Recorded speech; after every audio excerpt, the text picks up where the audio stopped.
Hello, it's me, your Batanggenyang Pilipina. Welcome for another video. So, paalis nga tayo guys ngayon at papunta tayo dito sa Batangas. At may asikasuhin muna tayo sa pag-ibig. Mukhang haggard na tayo. Kanina okay pa tayong fresh na fresh.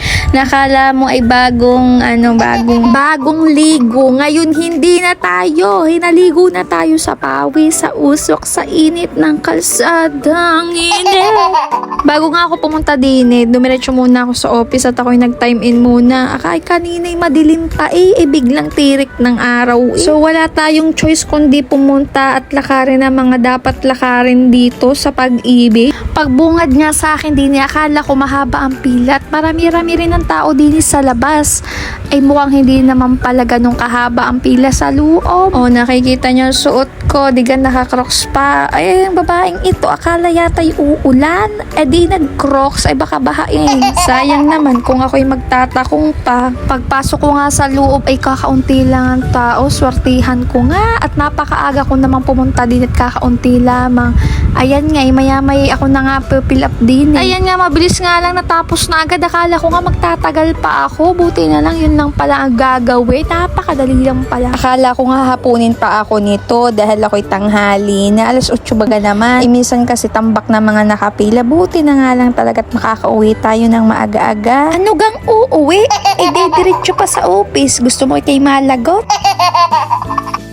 At ayan nga guys, paglabas ko nga din ay umulan pala. Tinan nyo basa naman ang lupa. Buti hindi nga ako maaabutan pag uuwi. Mamaya tirik na ang init. Sobrang sakit sa balat. Ay kakaiba nga ang panahon sa Pinas uulan, iinit. Kaganda ng panahon, biglang didilim. Ano gayon?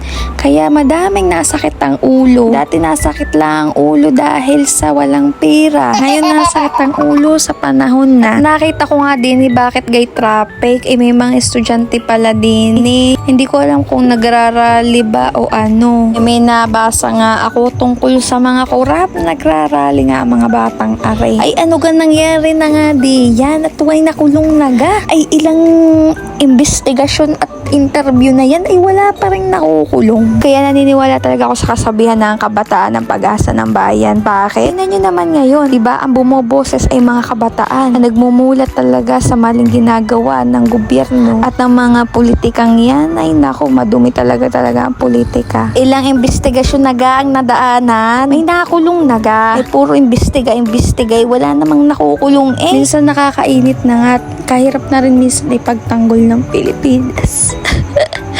That's why I have a dream.